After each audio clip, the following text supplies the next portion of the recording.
Hello and welcome to Birmingham for round 9 of the Mobil Honda CRX Challenge. Well, this is a very different race to anything that the Honda drivers, or for that matter anyone else in Britain, faces during the course of the season. It's a street race with unrelenting barriers, and that can catch you out. 8 points in the lead from Ackley. Watts is hoping to win here.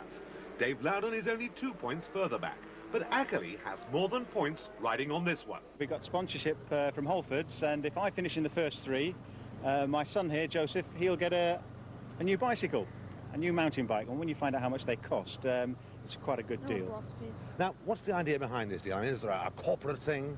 Well, you know, Halfords are sponsoring the Superprix. It's a major, you know, mega corporate push, and we wanted to sort of show or introduce a human side to the story, you know, about a little boy getting a bicycle, which is what, you know, Halfords is all about. And this is the guy that's going to get the bike, and we'd like to say thank you, Halfords. Is it going to be you versus the Edenbridge boys, you reckon? Yeah, we're obviously on the 3rd row. I've got to get through the 2 in front of me, but certainly got to get back at them and beat them, hopefully. But Patrick will take some beating round here. Well, Patrick certainly will take some beating round here because he was fastest in practice. And this is the full grid. Watts, Ackley, James Caywell up, you'll see, and also note Tim Sugden's position. He's, of course, the BMW cadet driver, and really going hard here, carrying an onboard camera. 2.47 miles around the streets of Birmingham, down in fact by the Bristol Road area, if you know Birmingham at all, and the cars lining up, ready to get off now, up towards the first corner, onto green any second. Here they go, up now towards Labatt's corner.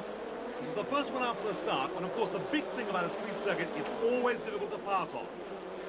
And one man making sure that he's in with a chance of everybody having to pass him. It's Pat Watts in the lead, Ackley behind him. And, ooh, they're all tight as they come out of there. Tim Sugden sitting there behind and looking for a way through. It's Loudon in front of him. Sugden determined to try and force his way by. Getting away from him a little bit there. Streaking up this long uphill straight that leads towards Labatt's Bridge. Still Pat Watts in the lead. They come to Halfords, which is round an island, actually, when they get to the top, which makes life very difficult. There we see round Halfords, and now down the other side, this is slightly downhill. On the right-hander at the bottom is Ferodo Corner. Everybody's safely out of that one. Down you can see the cars streaking right the way down the other side of the twin track. Still Watts, still Ackley behind him. The bicycle on his brain. And into that right-hander where you can make a mistake if you don't watch it. Out come the top 6, Pat Watts in the lead then. And now a short straight, Rover Road, before they come to Dinah Glaze Corner. Another left-hander, under another bridge, and then into another left-hander, which is Cavendish. There's the one, there's a big car park on the right here, and now into the other one. And that's tight, as you can see. Another bit of straight now, up towards Honda Turn. Aptly named, of course, for these cars, the CRXs. And here they go, slight left, then right. And quite a gap opening up between the first 2 and everybody else. Rick Shortall in 3rd place, behind him, James Kay, then Dave Loudon, then Sugden. These are the first 2. Ackley in 2nd. You'll notice he hasn't got the red stripe on the front of the Edenbridge prepared car. Sugden goes to the inside there, door shut firmly by Dave Loudon. Loudon further back than he'd like to be, and trying oh so hard. Tail tends to come out there. Sugden, up a gear, up the hill again. And Ackley having a look on the inside, but he's not really close enough for it to be meaningful. Into the island, that's Ackley locking up the front wheels there. Leaving his braking hopelessly late, but gets it together. There you see the smoke, in fact, from those brakes as we go in car once again, but that was James Kay, I think, who locked up there.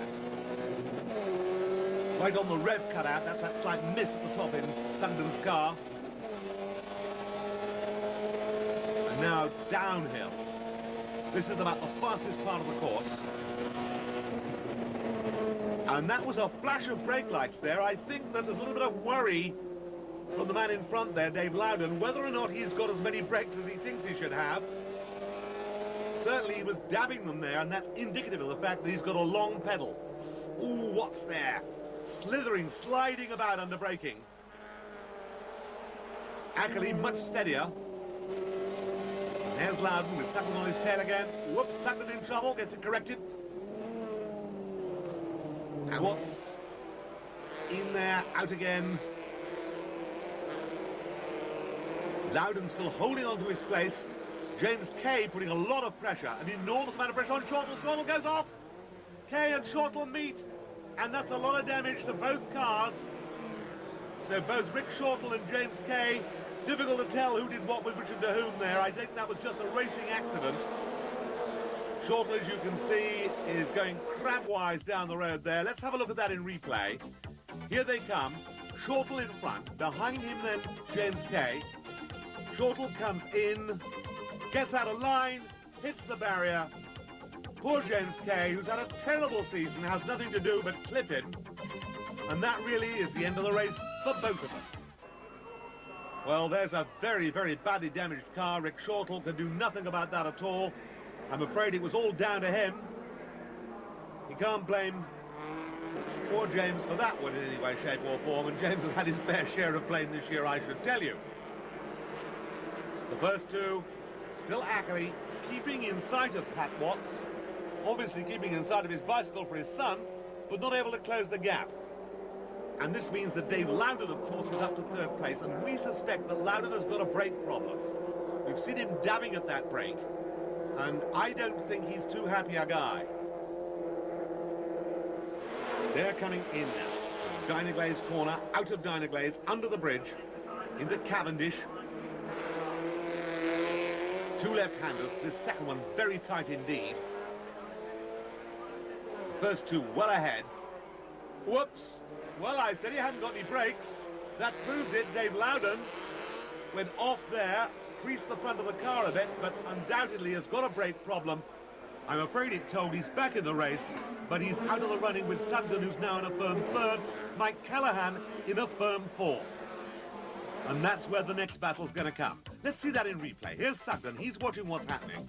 And you can see that poor Dave Loudon's in trouble from the word go. He's got some front brakes. I don't think he's got any rear brakes at all. So it's brakes all the way there. Understeers himself up. There was a little bit of an escape road, so no harm done, really. So Sugden now has got it all to do. He's got to try and hold off the opposition behind. Pat Watts has got the fastest lap, 78.04, 1:53.94. That compares pretty well with his practice time, a 53.80. Here is Sugden. You can see the look of concentration on Sugden's face, not wearing a face mask. Callahan is. And Callahan trying every way, which way, comes out a bit wider and loses a bit of ground as a result of that.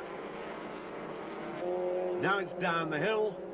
Here's Pat Watts, here's Ackley, about 25 yards. Our view foreshortens it a bit there. We're looking at Sugden's car. Oh, he's sideways. Oh, that was pretty close. Got him back together again, but he can't afford to do that too often. In fact, he's done it only once, and once too often, because he's lost his place. Up to third comes Callahan. That's Mark Hazel in the background there, coming back to the series again. Delighted to see him. And here's Sugden now in trouble. He's got to try and get his way back in front of Callahan. And short of getting out of the car and having a word with him about it, I can't see that Callahan's going to give way too easily.